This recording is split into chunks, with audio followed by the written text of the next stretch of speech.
The gold locket slipped from Grace Miller's trembling fingers as Sheriff Dawson slammed it onto the counter, his weathered face a mask of indifference to her tears.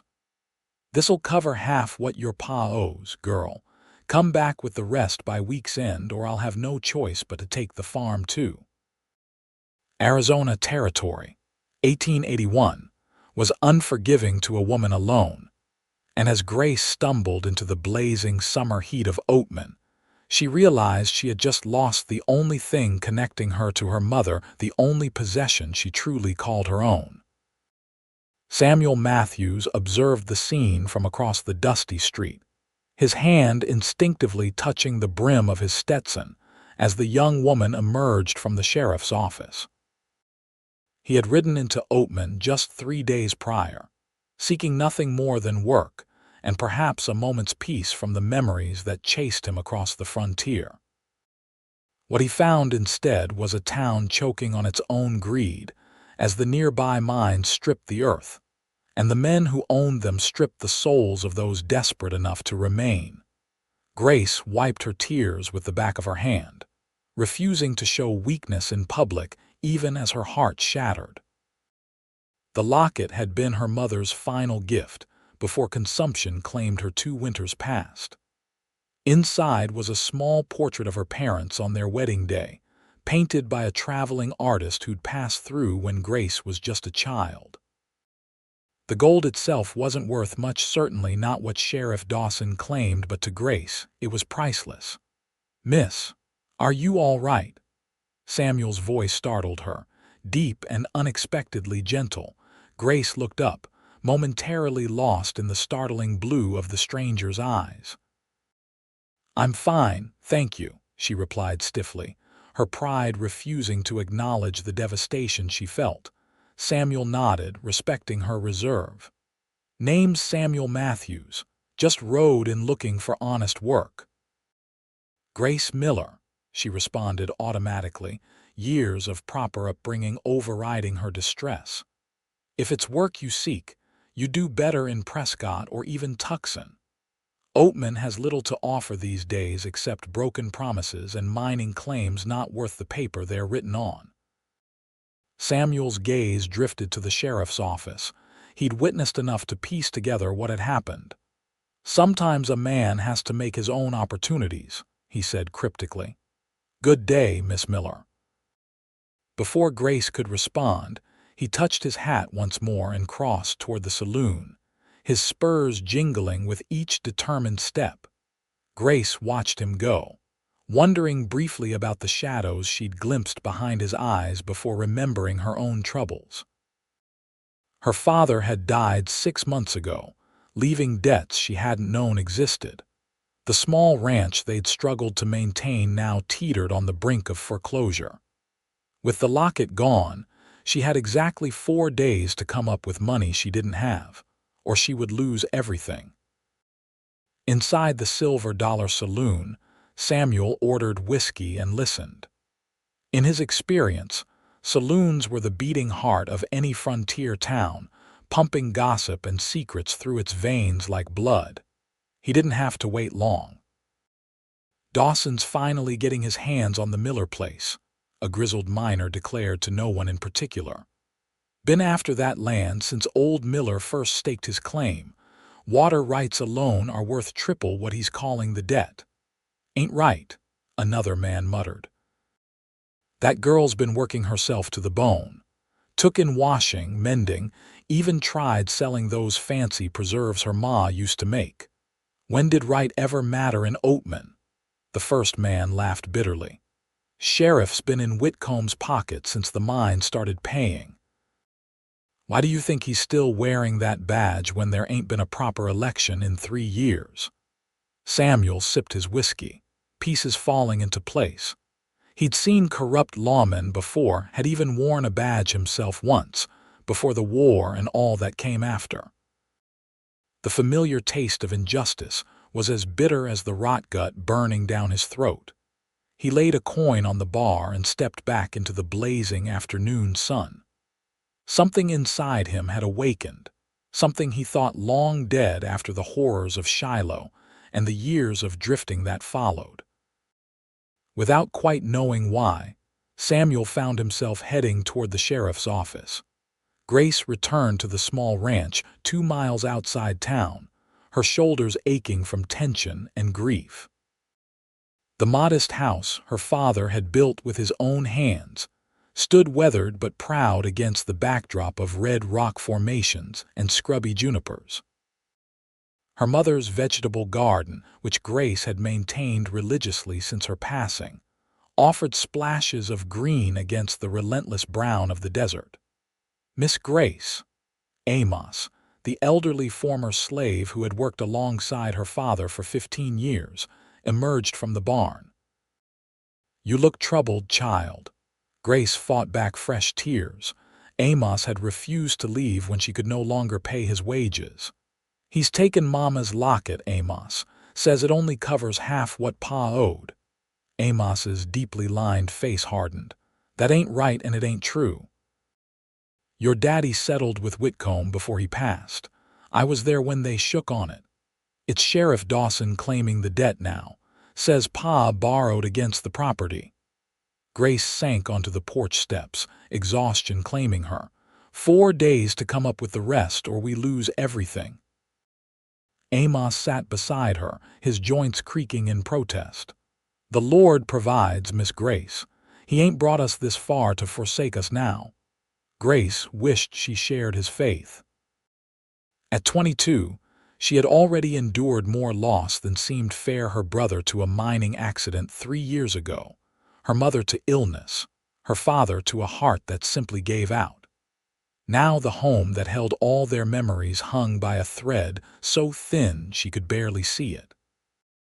Meanwhile, Samuel Matthews stood before Sheriff Dawson, sizing up the man whose office walls were adorned with wanted posters and little else. Dawson was tall and spare, with small eyes that reminded Samuel of a rattlesnake's, calculating, cold and patient. "Help you?" Dawson asked without looking up from his ledger. "Curious about something," Samuel replied casually. "That gold locket that young lady brought in, might be interested in purchasing it." Dawson's head snapped up, suspicion instantly darkening his features. "Ain't for sale. Property of the county now, against taxes owed." Samuel leaned against the doorframe, deliberately relaxed. "Seems to me a man in your position might appreciate some flexibility in these matters. Cash in hand often speaks louder than promises on paper." The sheriff studied him, trying to determine if this was a trap or an opportunity. "You new in town. What's your interest in Miller's trinket?" Samuel had prepared for this. "Let's just say I recognize fine craftsmanship. Spent some time apprenticed to a jeweler back east before the war turned me to other pursuits." It was a lie, but one delivered with such casual confidence that Dawson's greedy eyes registered only the possibility of profit. Samuel could almost see the calculations running behind that weathered face. "Might be arrangements could be made," Dawson finally said. "For the right price. I'd need to examine it first, determine its true value." Dawson hesitated, then unlocked a drawer and removed the locket. As he placed it on the desk, Samuel caught sight of the delicate engraving on its surface, a rose with intricately detailed petals. $50, Dawson declared, watching Samuel closely. Samuel kept his face impassive as he picked up the locket, turning it over in his hands. The price was outrageous, 10 times what such a piece would fetch in any honest transaction. "Seems steep for such a small piece." "That's my price. Take it or leave it." Samuel opened the locket, pretending to assess its craftsmanship while actually studying the miniature portrait inside. A handsome couple gazed back at him, the woman fair-haired like Grace, the man with kind eyes and a proud set to his jaw. 40, Samuel countered. 50, Dawson repeated firmly. "And I'd ask what a drifter like you is doing with that kind of money." Samuel closed the locket gently. "A man's finances are his own business, Sheriff. But very well, 50 it is." He counted out the bills nearly every dollar he'd saved from his last 6 months of work at a cattle ranch in Colorado. Samuel had come to Arizona hoping to start fresh, perhaps buy a small parcel of land. Now he was spending everything on a stranger's keepsake. Yet as the sheriff greedily pocketed the money and handed over the locket, Samuel felt oddly at peace with his decision. "Pleasure doing business," Dawson said with a smirk that didn't reach his eyes. "Now, if there's nothing else." "Just one question," Samuel said, tucking the locket safely into his vest pocket. "What's the total of the Miller debt?" Dawson's eyes narrowed. "That would be between the county and the Millers." "Of course," Samuel agreed smoothly. "Good day, Sheriff." Outside, Samuel squinted against the harsh sunlight, wondering at his own impulsiveness. He hadn't acted on principle in years, had deliberately avoided entanglements that might awaken the ghosts of his past. Yet here he was, $50 poorer and holding a locket that belonged to a woman he barely knew. Samuel mounted his horse, a sturdy chestnut gelding that had been his only constant companion for 3 years. "What do you think, Rusty? Should we pay Miss Miller a visit?" The horse snorted, which Samuel took as agreement. As he rode toward the Miller ranch, following directions obtained from a talkative shopkeeper, Samuel contemplated what he knew about Grace Miller. Proud but desperate, beautiful but guarded.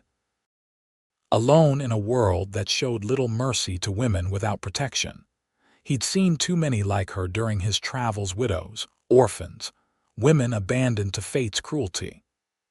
Usually, he rode on, carrying their stories like stones in his saddlebags, too heavy to discard but too numerous to address. What made Grace Miller different? Perhaps it was the quiet dignity she maintained even as her world collapsed. Or perhaps it was simply time for Samuel Matthews to stop running from his own capacity for compassion. The Miller ranch appeared modest but well-tended as Samuel approached. A weathered sign reading "Miller Springs" hung from the gate, the painted letters faded but still legible. He noticed the strategic placement of the house near a natural spring, valuable indeed in this parched landscape. Grace looked up from her washing as hoofbeats announced a visitor. Seeing the stranger from town, she quickly dried her hands on her apron, conscious of her disheveled appearance after hours of labor. "Mr. Matthews," she said cautiously as he dismounted. "This is unexpected." Samuel removed his hat, suddenly aware of how his unexpected visit might appear. "Miss Miller, I apologize for arriving unannounced." "What brings you out this way?" Grace asked, maintaining a proper distance. A woman alone had to be careful of her reputation, especially with handsome strangers. Samuel reached into his pocket and withdrew the locket. "I believe this belongs to you," Grace gasped, her hand flying to her mouth. "My mother's locket. How did you?" Her eyes narrowed with sudden suspicion. "Did Sheriff Dawson send you? Is this some kind of cruel jest?" "No, madam," Samuel assured her. "I purchased it fair and square." "It's yours now, no strings attached." Grace stared at him in disbelief. "Why would you do such a thing for someone you don't know?" Samuel hesitated, unable to fully explain what had driven him. "Let's just say I've seen enough injustice to last several lifetimes." Taking your mother's keepsake seemed particularly unconscionable. Grace's fingers trembled as she reached for the locket, half afraid it might vanish if she touched it. When the cool metal pressed against her palm, tears sprang to her eyes. "I can't possibly accept this without repaying you," she insisted. "How much did it cost?" Samuel waved away her question. "Consider it an investment in fairness. This territory could use more of it." From the barn, Amos emerged, his suspicious gaze taking in the scene before him. "It's all right, Amos," Grace called. "Mr. Matthews has done us a kindness." Amos approached, limping slightly from an old injury. "That's your mama's locket," he observed, wonder and wariness mingling in his voice. "Yes," Grace confirmed, fastening it around her neck where it belonged. Mr. Matthews purchased it from Sheriff Dawson and returned it to me. Amos studied Samuel with new respect. That's mighty generous, mister. You staying for supper then? Least we can do. Before Samuel could respond, Grace added, Please say yes. It's simple fare, but we've plenty to share.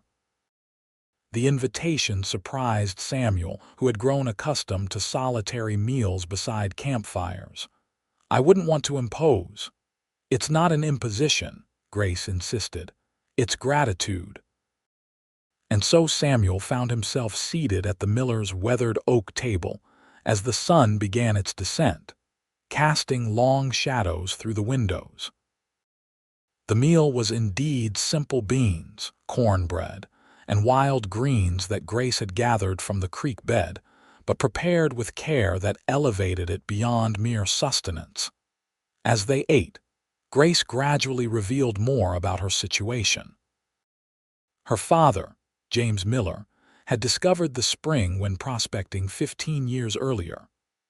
Rather than search for gold, he had recognized the value of reliable water in the desert and established the small ranch, raising a few cattle and growing whatever crops the harsh land would support.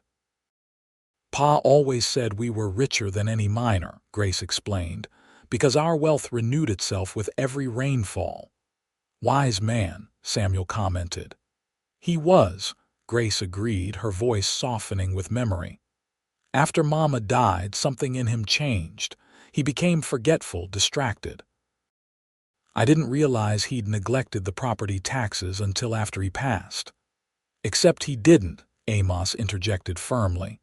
I was there in Whitcomb's office when your pa paid what was owed, $300 cash money. Samuel's interest sharpened. Whitcomb, the mine owner. One and the same, Grace confirmed. He's been trying to buy our water rights for years. Pa always refused. And now Sheriff Dawson claims you owe taxes, Samuel concluded, the picture becoming clearer. Convenient for Whitcomb. Grace nodded, her lips pressed into a thin line. 4 days to come up with another $50 or we lose everything. Samuel absorbed this information, anger simmering beneath his calm exterior. I believe, Miss Miller, that you're being swindled. I know that, Grace replied with a flash of spirit. But knowing and proving are different matters entirely. Besides, what can one woman do against the most powerful men in the county? Perhaps it's not what one woman can do, Samuel suggested, but what the right allies might accomplish together. As darkness fell, lanterns were lit, casting a warm glow over the kitchen. Amos excused himself to complete evening chores, leaving Grace and Samuel in a silence that felt both comfortable and charged with unspoken possibilities. Why did you really help me, Mr. Matthews? Grace finally asked, her direct gaze challenging him to offer more than platitudes. Samuel considered his answer carefully. Before the war, I was studying law in Boston, had notions about justice and how it ought to work. He paused, old memories surfacing. After Shiloh, after seeing how quickly civilization crumbles when tested, I lost faith in systems men create, but never in the idea that right should prevail over wrong. You were a soldier, Union cavalry, and later, he hesitated. I wore a badge for a while in Kansas. Learned that sometimes the law and justice travel different roads. Grace studied him, seeing past the dust of travel to the man beneath. And now you're here, buying lockets from corrupt sheriffs. Samuel smiled slightly. Appears so. Well, Mr. Matthews, I'm grateful, though still perplexed by your generosity. Samuel, he corrected gently. If we're to be allies against injustice, you might as well use my given name. Samuel, Grace repeated, testing the sound of it. Then you must call me Grace. Their eyes met across the table, and something shifted between them, a recognition, perhaps, of kindred spirits. Two people who had endured loss yet retained their essential decency. I should go, Samuel said, reluctantly breaking the moment. "It's getting late." "You're welcome to the barn," Grace offered. "It's clean and dry, better than the rooms in town." Samuel hesitated. "That's kind, but I wouldn't want to cause gossip." "In Oatman," Grace laughed softly, "they'll gossip regardless. At least this way you'll save your money." Samuel relented, recognizing the practicality of her offer. As he settled into the barn's hayloft later, listening to the night sounds of the desert, he reflected on how quickly life could change course. 3 days ago, he had been a drifter with no particular destination. Now he found himself entangled in a stranger's fight, a beautiful stranger who stirred something in him he'd thought long buried. Morning arrived with the first tentative notes of a mockingbird's song.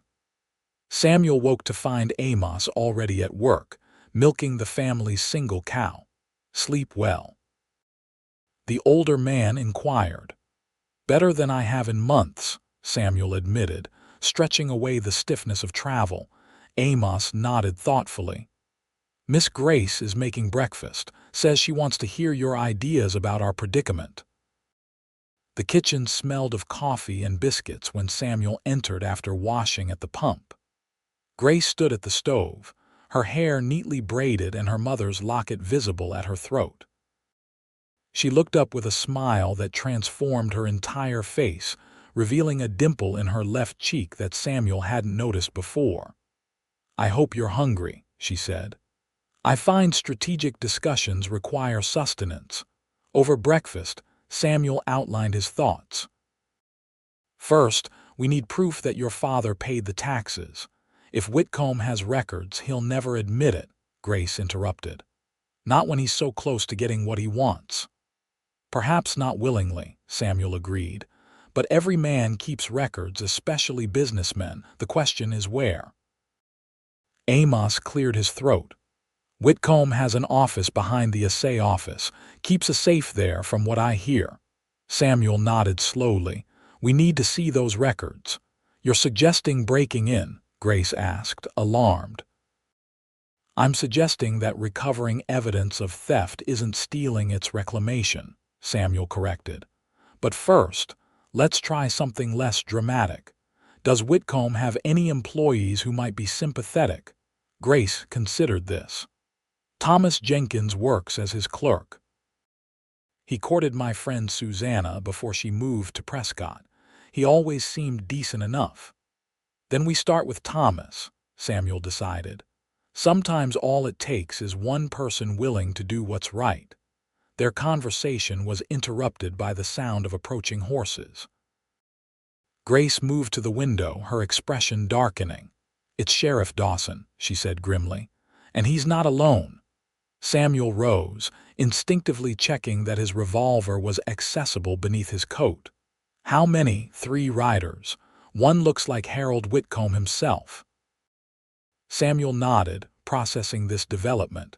"Stay calm. Let me do the talking if possible."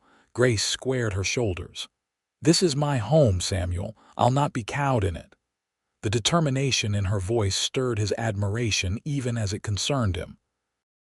They stepped onto the porch together as the riders reined in, dust billowing around their horses' hooves. Sheriff Dawson's surprise at seeing Samuel was poorly concealed. "Matthews, what business do you have here?" "Good morning, Sheriff," Samuel replied evenly.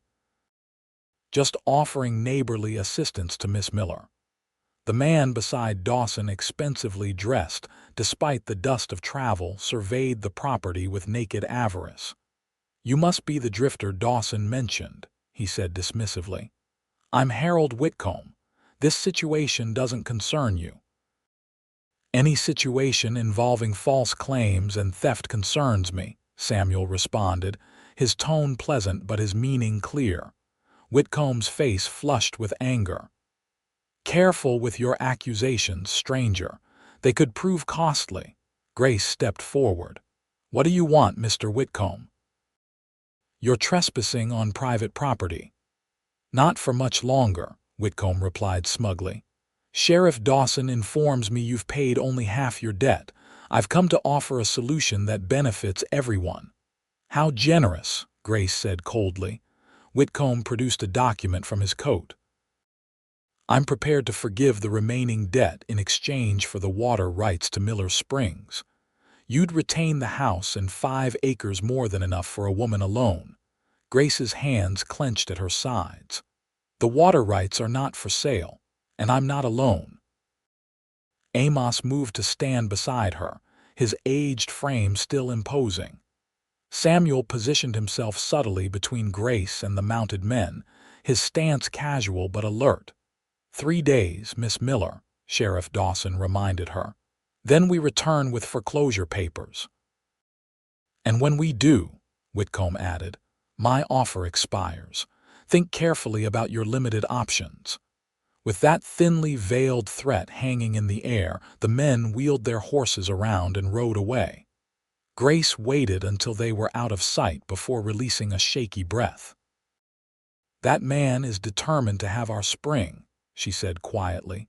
Samuel watched the dust trail left by the departing riders. "The question is why now? Miller Springs has been here for 15 years. What's changed to make it so valuable?" Amos's weathered face creased in thought.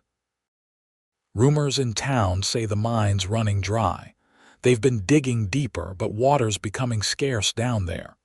Without water, the mine shuts down," Samuel reasoned, "and Whitcomb loses everything. So he creates a false debt," Grace concluded, "to steal what he couldn't buy." Samuel nodded grimly. "We need to move quickly. Their visit suggests they're nervous you might find a way to pay the supposed debt." "How can I possibly raise $50 in 3 days?" Grace asked, the momentary defiance fading into practical worry. "You don't," Samuel decided. "We find proof your father already paid. Where would he have kept his receipt?" Grace's eyes widened with sudden realization. "His strong box. It's under a floorboard in his bedroom. I haven't looked through it since the funeral." They moved inside, where Grace knelt beside her father's bed, prying up a loose floorboard to reveal a small metal box. The key hung on a chain around her neck alongside her mother's locket. "Pa always said to keep what matters close to your heart," she explained, unlocking the box with fingers that trembled slightly. Inside lay an assortment of documents, property deeds, letters, a pocket watch that had belonged to her grandfather. Grace carefully sorted through them, hope gradually fading from her expression. "It's not here," she finally admitted, despair evident in her voice. Samuel knelt beside her, examining the papers. "What about this?" He held up a small leather-bound ledger. Grace took it, flipping through pages of her father's careful accounting. "Pa recorded every transaction. If he paid Whitcomb, it would be noted here." Sure enough, on a page dated 3 months before James Miller's death was a clear entry. "Paid in full to H. Whitcomb County taxes $300. "There's our proof," Samuel said triumphantly. Grace's excitement dimmed quickly. "It's his word against my father's handwriting. We need the actual receipt." "Or a witness," Samuel reminded her. "You said Amos was present when the payment was made." "No court in the territory will take the word of a former slave over a mine owner," Grace said bitterly. Samuel couldn't argue with her assessment. The justice system, especially in the territories, rarely favored those without power or connections. "Then we need more," he said determinedly. "We need to find that receipt or other evidence Whitcomb can't dismiss." They spent the remainder of the day formulating a plan. Thomas Jenkins, Whitcomb's clerk, seemed their best hope. If they could persuade him to help, or at least look the other way, they might access the records that would prove Grace's case. As evening approached, Samuel prepared to ride into town. "I'll speak with Jenkins, see where he stands." "Be careful," Grace cautioned. Whitcomb has eyes everywhere in Oatman. Their gazes held for a moment longer than necessary, unspoken concern passing between them. In just 2 days, Samuel had become more than a stranger to Grace. He was now her strongest ally, perhaps her only hope. "I'll return by morning," he promised. Grace impulsively reached out, touching his arm. "Thank you, Samuel. Whatever happens, thank you for believing me." The simple sincerity of her gratitude affected him more deeply than he expected.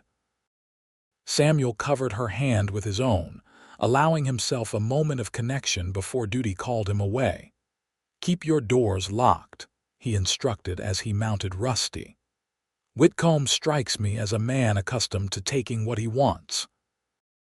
With a final nod to Grace and Amos, Samuel rode toward Oatman as shadows lengthened across the desert landscape. The town appeared subdued in the early evening light, miners trudging wearily from their shifts as shopkeepers closed for the day. The assay office sat at the far end of the main street, a squat stone building with barred windows that spoke to the value of its contents. Samuel tethered Rusty nearby, observing the building for several minutes before approaching. A bell jangled as he entered. Behind a high counter stood a young man with wire-rimmed spectacles, meticulously recording figures in a large ledger. "We're closing," the clerk announced without looking up. "Return tomorrow if you have business." "Thomas Jenkins?" Samuel inquired. The young man glanced up, wariness replacing his preoccupied expression. "Who's asking?" Name's Samuel Matthews. "I'm here on behalf of Grace Miller." Thomas set down his pen carefully, his gaze darting to the door connecting to Whitcomb's private office. "Miss Grace, is she well?" "She's in danger of losing her home to false claims," Samuel replied bluntly. "I believe you were present when her father paid his taxes several months ago." Color drained from Thomas's face. "I can't discuss Mr. Whitcomb's business affairs. Please leave before what, Jenkins?" The door to the back office swung open, revealing Harold Whitcomb himself, a cigar clenched between his teeth. "Who is this?" Samuel turned slowly, assessing the mine owner properly for the first time. Whitcomb was shorter than he'd appeared on horseback, with a paunch that spoke of rich food and little physical labor. His eyes, however, were sharp and calculating. "Mr. Matthews was just leaving," Thomas said quickly. "Actually," Samuel countered, "I came to discuss a matter of public record." "Tax payments, specifically." Whitcomb's eyes narrowed. "Jenkins, you're dismissed for the evening. I'll speak with Mr. Matthews privately." Thomas hesitated only briefly before gathering his things and scurrying out, avoiding Samuel's gaze entirely. When the door closed behind him, Whitcomb's false civility vanished. "You're becoming a nuisance, Matthews. Drifters like you should know better than to meddle in local affairs." Samuel smiled thinly. "I've always had a problem with authority figures who abuse their positions." "Let me be clear," Whitcomb said, moving closer. "Grace Miller owes taxes. Either she pays or she loses that worthless patch of dirt she calls a ranch. That's the law." "Except she doesn't owe anything," Samuel replied. "Her father paid in full, we both know that." Whitcomb laughed, a harsh sound devoid of humor. "Prove it." "I intend to." The mine owner's expression hardened. "Listen carefully. I built this town from nothing. The mine employs half the men in the county. The other half depend on those miners spending their wages. Cross me and you won't just be fighting one man, you'll have the entire town against you." Samuel stood his ground. Impressive speech. Practiced it often. Whitcomb's face flushed with anger. "Get out, and tell the Miller girl to have my money ready. My patience is exhausted." Samuel departed, recognizing that direct confrontation had yielded little beyond confirming Whitcomb's desperation. Outside, dusk had fully descended, the saloon across the street now the brightest establishment in town. As he untethered Rusty, a figure emerged from the shadows beside the building. "Mr. Matthews," Thomas Jenkins' voice was barely above a whisper. "A moment, please." Samuel turned, surprised. "Didn't expect to see you again tonight, Mr. Jenkins." The clerk glanced nervously over his shoulder. "Not here. Meet me behind the livery in 10 minutes. Come alone." Before Samuel could respond, Thomas melted back into the darkness between buildings. Intrigued, Samuel led Rusty toward the livery stable at the edge of town, taking a circuitous route to ensure he wasn't followed. The livery's back lot was deserted save for a stack of hay bales and some disused equipment. Thomas appeared moments later, still looking as though he expected Whitcomb to materialize at any second. "What I'm about to do could cost me my position," he began without preamble. "But my conscience won't allow me to remain silent any longer." "About James Miller's tax payment," Samuel prompted. Thomas nodded. "Mr. Miller paid in full, just as his daughter claims. I processed the payment myself and witnessed Mr. Whitcomb sign the receipt." "Do you know where that receipt might be now?" "Mr. Whitcomb keeps all financial records in his safe. After Mr. Miller died, he instructed me to remove any record of the payment." Thomas's voice faltered. "I should have refused, but I needed the job. My mother depends on my wages for her medicines." Samuel absorbed this information. "Would you testify to this if necessary?" Fear flashed across Thomas's face. "I can't. Whitcomb would ruin me, but—" He reached into his waistcoat, withdrawing a folded paper. "I kept a copy of the original receipt. I told myself it was for the accounting books, but truly, I knew what he was planning wasn't right." Samuel accepted the document, unfolding it to reveal James Miller's name, the amount paid, and Harold Whitcomb's distinctive signature acknowledging receipt of $300 in tax payment.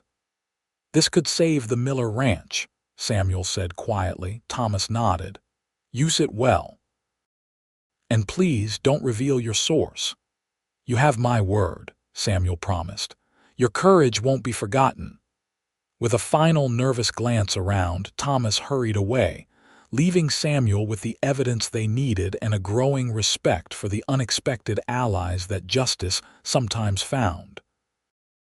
The ride back to Miller Springs took longer in darkness, but Samuel didn't mind.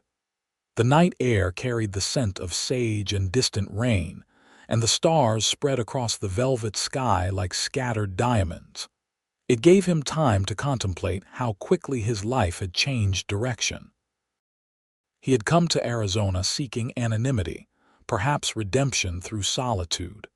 Instead, he found himself fighting for a woman he barely knew, risking conflict with the most powerful man in the area.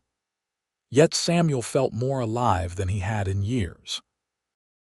Grace Miller, with her quiet strength and unwavering dignity, had awakened something in him he thought dead hope. It was past midnight when he approached the ranch. A single lamp burned in the kitchen window, casting a warm glow into the yard. Before Samuel could dismount, the door opened and Grace emerged, wrapped in a shawl against the night chill. "You're back," she said, relief evident in her voice. "I promised I would be," he replied simply. Inside, as Amos brewed fresh coffee, Samuel revealed the receipt and Thomas's confirmation of their suspicions. "This proves Whitcomb is a tempting fraud," he explained. "The question now is how to use this information most effectively." Grace studied the document, her father's name bringing a fresh wave of grief and determination. "We take it to Judge Hollister in Prescott. He's known for his fairness, unlike our local magistrate who plays poker with Whitcomb weekly." "Prescott is 2 days' ride," Amos pointed out. "Sheriff will be back tomorrow with foreclosure papers." "Then we need to buy time," Samuel decided. "Grace, can you appear to cooperate? Tell Dawson you've arranged to sell some cattle for the money but need until the weekend." Grace nodded slowly. "He might believe that. We still have 6 head grazing in the north pasture. Meanwhile, I'll leave for Prescott at first light," Samuel continued. With luck, I can return with legal intervention before Whitcomb realizes what's happening. I'm coming with you, Grace declared firmly. Samuel began to object, but something in her expression stopped him. This was her fight, her home. She deserved to be present when justice was sought. It'll be hard riding, he warned instead. Grace smiled, a determined glint in her eye. I've been on horseback since before I could walk, Samuel. I won't slow you down.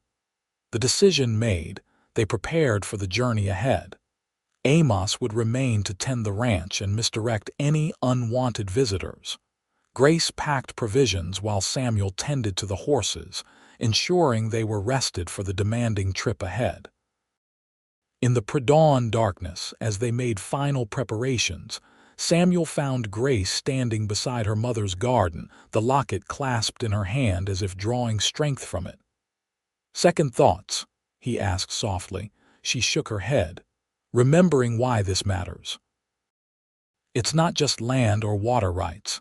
It's everything they built, everything they hoped for." "We'll protect it," Samuel promised, the words emerging before he could consider their weight or the we that now seemed so natural. Grace turned to face him, moonlight silvering her features. "Why are you really helping me, Samuel? The truth this time." He considered deflecting again, but found he couldn't. Not with her looking at him like that, as if she could see straight through the defenses he'd built over years of solitude. "When I rode into Oatman," he began slowly, "I was just passing through. Another town, another temporary stop. I've been doing that for years, never staying long enough to." He paused, searching for words. "To care," Grace suggested gently. "To remember who I was before the war," Samuel corrected. "There was a time when I believed in things, justice, purpose, building something lasting." He gestured toward the house James Miller had constructed with his own hands. "Your father understood that. You fight for what he built because it matters. And that's why you're helping. Because my cause matters." Samuel met her gaze directly.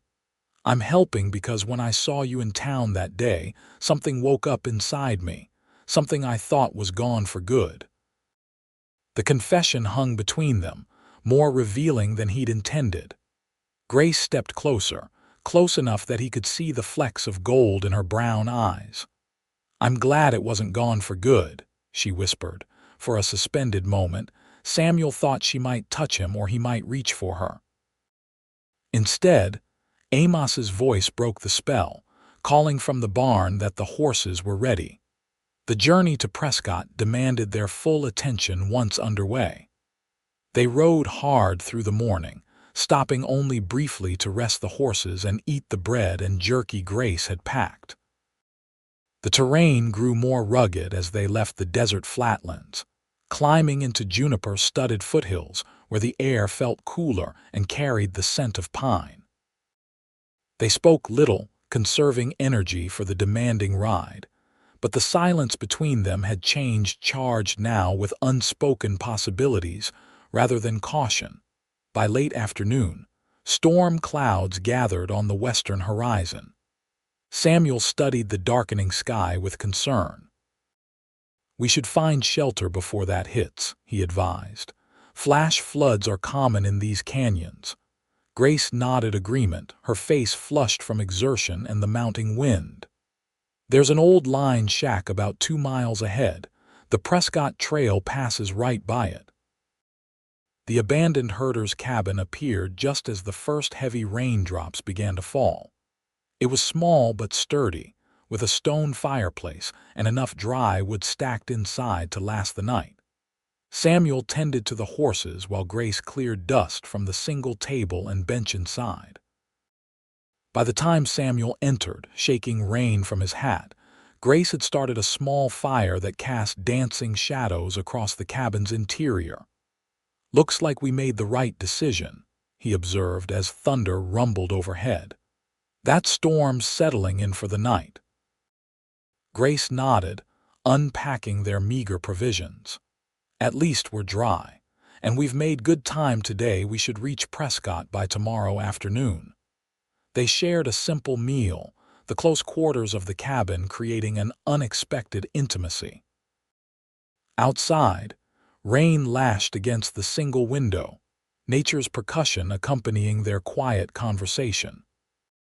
Grace told Samuel more about her childhood at Miller Springs, about her brother Michael who had died in a cave-in at 17, about her mother's beautiful singing voice that had filled their home before illness silenced it forever.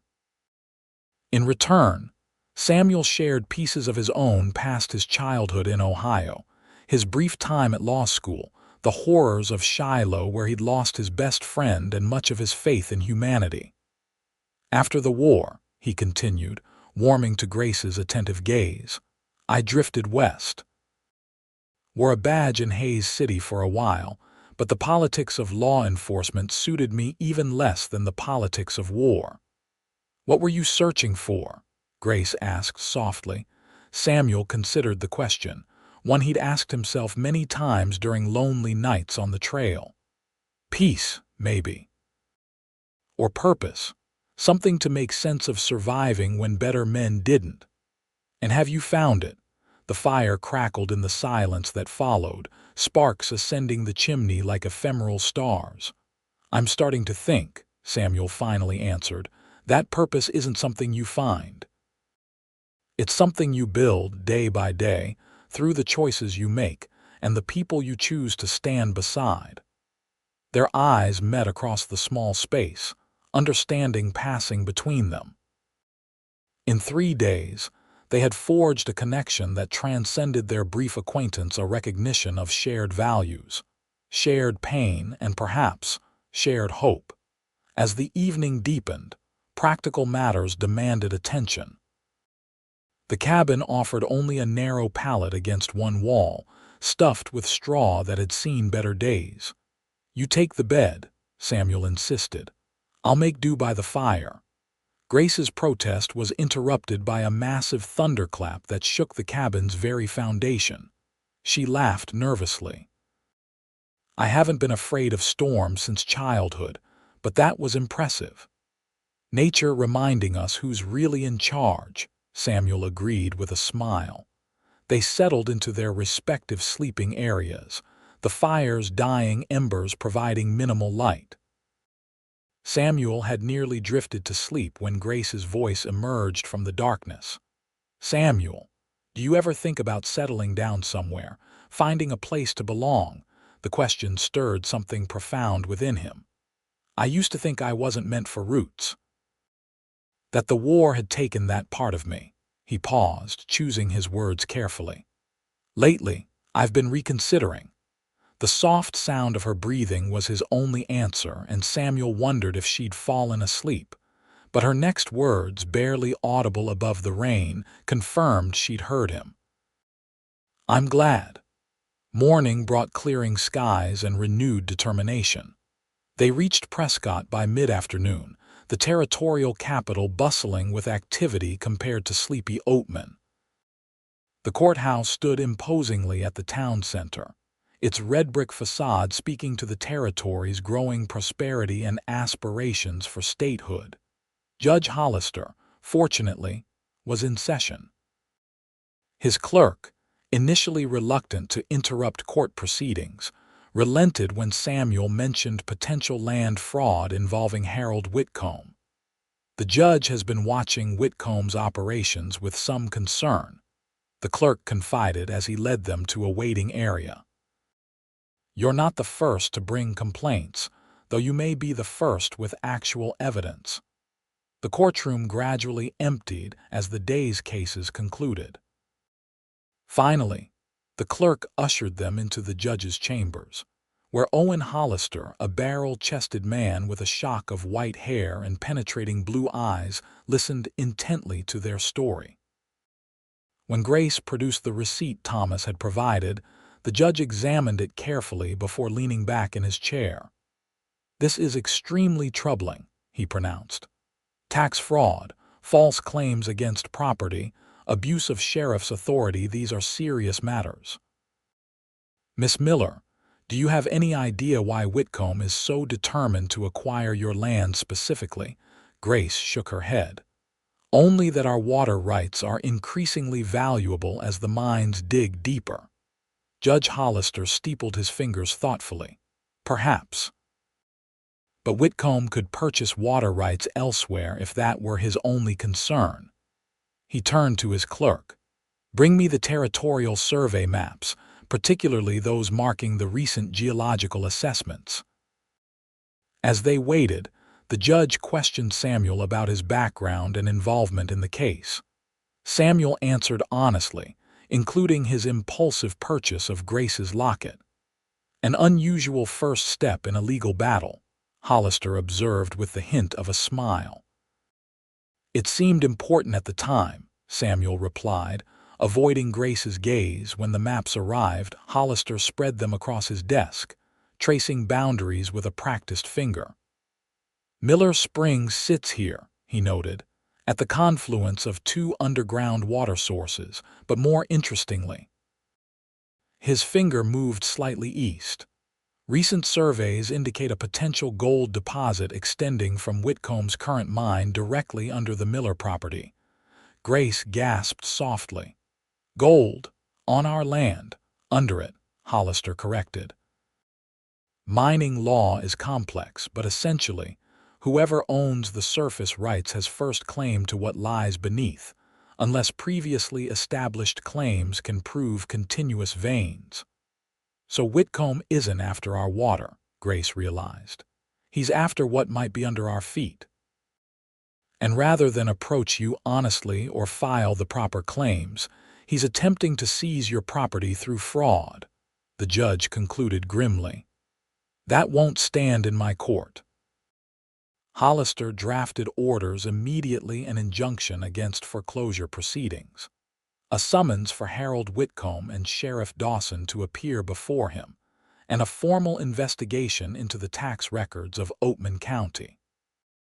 This should protect your property while the full case is heard, he explained, signing the documents with a flourish. I'm appointing Marshal Garrett to accompany you back to Oatman and serve these papers. Whitcomb won't take this lightly. Relief washed over Grace's features.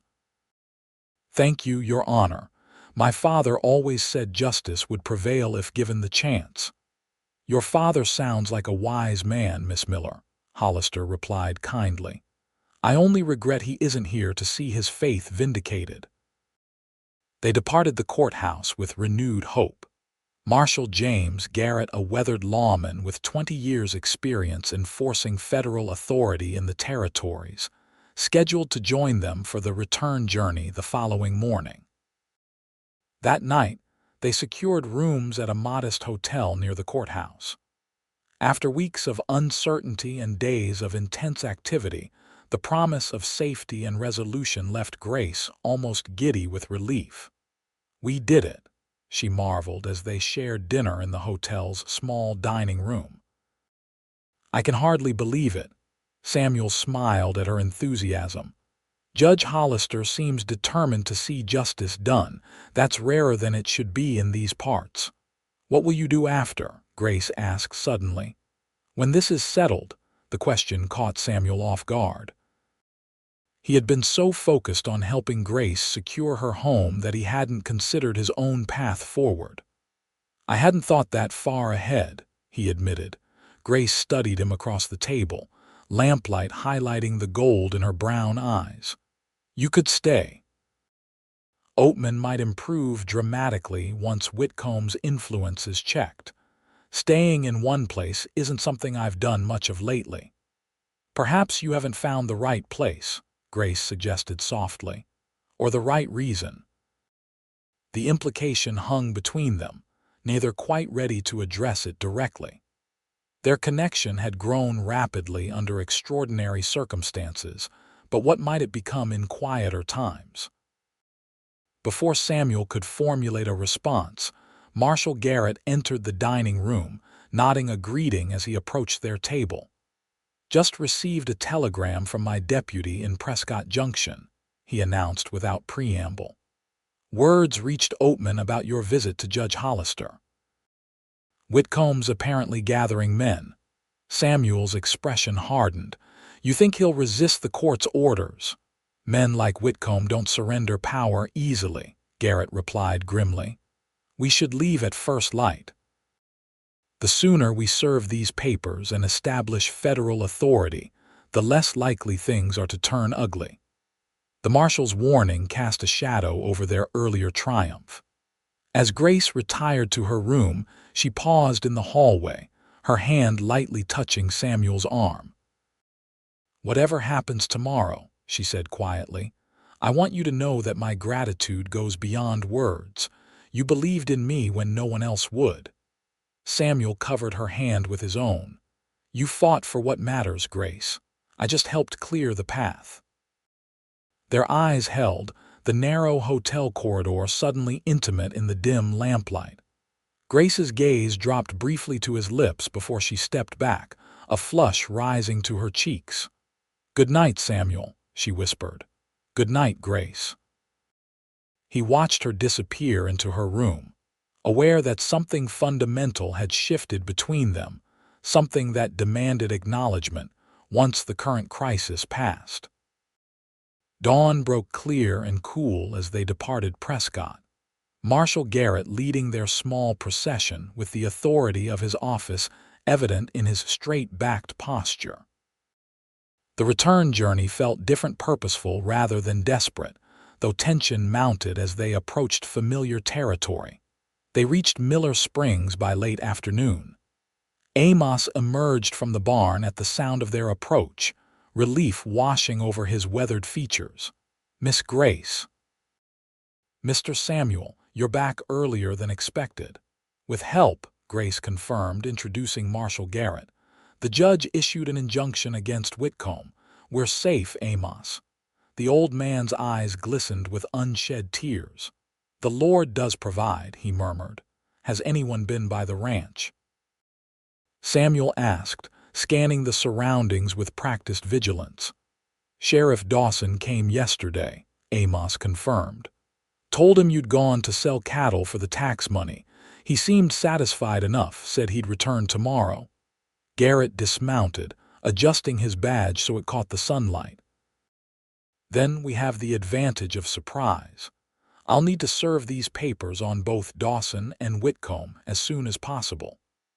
They decided that Grace and Amos would remain at the ranch while Samuel accompanied Garrett into town.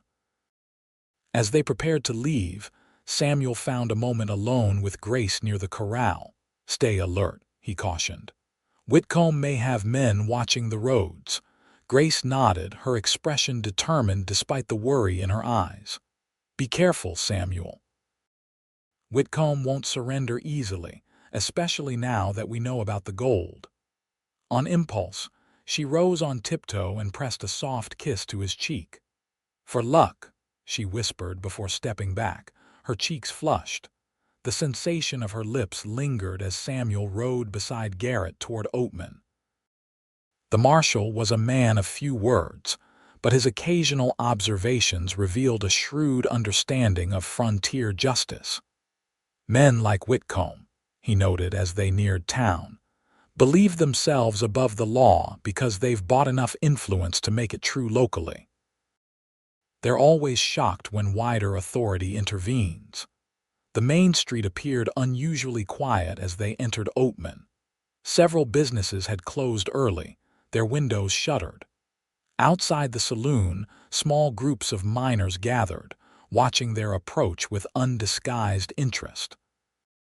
Word spread, Garrett observed. Let's start with the sheriff. Dawson wasn't in his office. The deputy manning the desk, a young man barely out of his teens, informed them nervously that the sheriff was attending to business at the mine office. Convenient, Samuel commented as they redirected toward the assay building. They found not only Dawson but Whitcomb himself, along with 4 men Samuel recognized as mine security. The atmosphere in the office crackled with tension as Garrett introduced himself and presented the court orders. Whitcomb scanned the documents, his face darkening. This is absurd. Some trumped-up claim from a desperate woman trying to avoid her legal obligations. The court disagrees, Garrett replied evenly. "These orders are binding, Mr. Whitcomb. Sheriff Dawson is hereby directed to cease all foreclosure proceedings against Miller Springs, and you are summoned to appear before Judge Hollister next Tuesday to answer charges of tax fraud." Dawson shifted uncomfortably, his hand straying toward his sidearm until he noted Garrett's watchful gaze. "This is territorial overreach," Whitcomb declared. "Oatman governs its own affairs." "Not when those affairs violate territorial law," Garrett countered. "I'm also authorized to investigate irregularities in the sheriff's office, particularly regarding tax collection and property seizures." The implied threat that Dawson's activities would face scrutiny had its intended effect. The sheriff's bravado visibly deflated. "I was just following procedures," he muttered. "The paperwork showed taxes owed." "Paperwork you falsified," Samuel interjected, unable to contain his disgust. Whitcomb's eyes narrowed as he focused on Samuel. "You're making powerful enemies, Matthews. Drifters like you tend to disappear in these parts." "Is that a threat, Mr. Whitcomb?" Garrett asked mildly. "Because threatening a witness in a federal investigation would compound your legal difficulties considerably." For a tense moment, Whitcomb seemed poised to escalate further. Then, with visible effort, he composed himself. "Fine. I'll appear before your judge, but this isn't over, not by a long shot." He turned to his men. "Escort our visitors out." "That won't be necessary," Garrett replied coldly. "We know the way." Outside, the gathering dusk brought little relief from the confrontation's tension. "He's cornered but still dangerous," Garrett observed as they mounted their horses. "I'd advise staying at the Miller Ranch tonight. I'll remain until my deputy arrives tomorrow with additional marshals." Samuel agreed, uneasy about leaving Grace and Amos alone while Whitcomb plotted his next move. They had achieved a legal victory, but experience had taught Samuel that men like Whitcomb often sought extra-legal solutions when conventional authority failed them. They were halfway back to Miller Springs when a rider approached from the north, pushing his horse hard. Samuel's hand moved instinctively to his revolver until he recognized Thomas Jenkins. "Mr. Matthews," the clerk called, reining in sharply. "Thank God I found you. What's happened?" Samuel demanded, dread crystallizing in his stomach. "Whitcomb sent men to the Miller Ranch," Thomas gasped, struggling to catch his breath. "Right after you left town. I overheard him giving orders, said if he couldn't have the land legally, he'd drive them off it. They're going to burn the house." Samuel spurred Rusty without hesitation, fear for Grace overriding all caution. Behind him, he heard Garrett shouting instructions to Thomas before following at full gallop. The distance to Miller Springs had never seemed so vast. As they crested the final ridge, Samuel's worst fears materialized. Smoke rose from the direction of the ranch, dark against the evening sky. The barn was ablaze, flames leaping hungrily into the twilight. 4 riders circled the main house, where flashes of gunfire indicated Amos was defending the property. Of Grace, there was no sign. "Federal Marshal," Garrett bellowed, drawing his revolver. "Throw down your weapons." The raiders turned at the unexpected challenge, momentarily disoriented. Samuel used their confusion to race toward the house, desperate to reach Grace before the attackers recovered. A bullet whined past his ear as one man took aim. Samuel returned fire without slowing, satisfaction grim as the attacker toppled from his saddle. Chaos erupted as Garrett engaged the remaining raiders. Samuel reached the porch in time to see Amos slumped against the doorframe, blood staining his shirt. "Grace," Samuel demanded, dropping to one knee beside the injured man. "Root cellar," Amos gasped. "Told her to hide when they came." Relief surged through Samuel, followed immediately by renewed determination. He helped Amos inside before retrieving his rifle from its scabbard. From the doorway, Samuel provided covering fire as Garrett methodically disabled the remaining attackers. When the last man surrendered, dropping his weapon and raising his hands, an eerie silence descended, broken only by the crackling flames consuming the barn. "Grace," Samuel called, moving toward the cellar doors at the back of the house. "It's safe now." The doors flew open and Grace emerged, clutching a shotgun and looking fierce despite her fear. When she saw Samuel, she launched herself into his arms, the shotgun clattering forgotten to the ground. "I thought they might have killed you in town," she confessed, her voice muffled against his chest. Samuel held her tightly, his heart racing with residual fear and profound relief. "It'll take more than Whitcomb's thugs to stop me from coming back to you."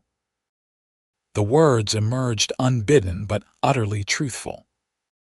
In that moment of danger and reunion, Samuel recognized what had been building since he first saw Grace in Oatman, a connection that transcended their brief acquaintance, a sense of belonging he'd thought forever lost in the blood-soaked fields of Tennessee. Garrett approached, leading a bound prisoner. "This one's ready to testify that Whitcomb ordered the attack. Between this and the tax fraud, he'll be facing prison time."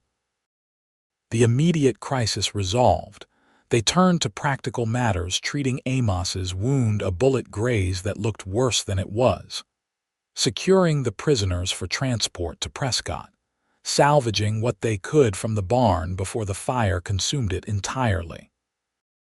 Through it all, Grace worked alongside Samuel with quiet determination, her occasional touches and glances conveying what words couldn't yet express. As dawn broke the following day, Marshal Garrett departed with his prisoners, promising to send workers to help rebuild the barn. Thomas Jenkins arrived shortly after, bringing supplies and news that Whitcomb had been arrested trying to flee town. "The territorial governor himself has taken interest in the case," Thomas reported excitedly. "They're reviewing all of Whitcomb's holdings and transactions." Half the town council is suddenly remembering concerns they were afraid to voice before. Grace squeezed Samuel's hand as they surveyed the damage in daylight. The barn was a total loss, but the house stood undamaged, and miraculously, the livestock had escaped harm. "We'll rebuild," she said simply, "better than before." The "we" didn't escape Samuel's notice. As Thomas and Amos discussed the specifics of barn construction, Samuel guided Grace toward the spring that had given the ranch its name and value. Crystal water bubbled from the earth, creating a small pool before flowing away in a clear stream. Cottonwoods provided dappled shade, their leaves whispering in the morning breeze. "Your father chose well," Samuel observed. "This land has good bones." Grace smiled, the expression transforming her face despite the exhaustion of the past days. "He always said you could tell a place's character by how water moved through it, fast enough to stay fresh, slow enough to nourish." Samuel turned to face her fully, suddenly certain of what he needed to say. "Grace, I came to Arizona looking for somewhere to pass through. I never expected to find somewhere I wanted to stay." Her eyes widened, hope and uncertainty mingling in their depths. "Are you saying?" "I'm saying that for the first time since the war, I've found something worth building instead of just surviving." He took her hands in his. "If you'd allow it, I'd like to help rebuild your barn, and after that, perhaps we could build something more together." Grace's smile bloomed fully, radiant as sunrise over the desert. "Samuel Matthews, are you asking permission to court me properly?" "I believe I am," he confirmed, his own smile matching hers. "Though our beginning hasn't been entirely conventional."